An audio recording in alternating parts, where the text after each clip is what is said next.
barangay. Papasok din tong si Atlantis. Late na. Kung late, practice yun. Mamaya pa akong mga 12. Mga 12. O yun guys, pasok muna tayo sa barangay.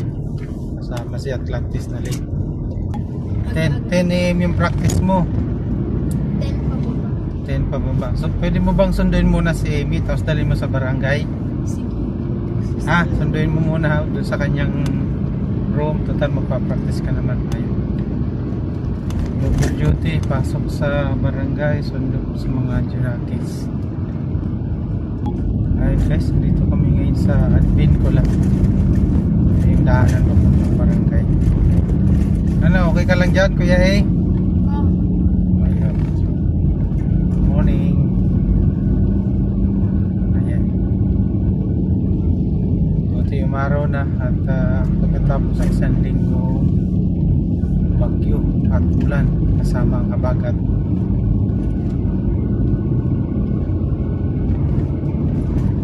Kumusta kayo dyan sa inyong mga lugar, yung mga binaha?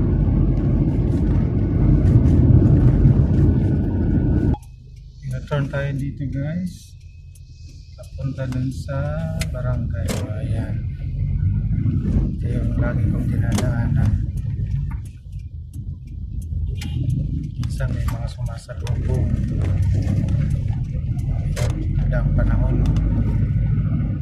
Yung pasok ako dito sa subdivision, wala tayong sticker, kaya dito tayo sa without sticker.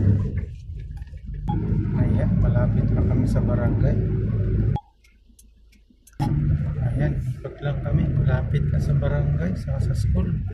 Ayan, ito na school. Okay, bye-bye.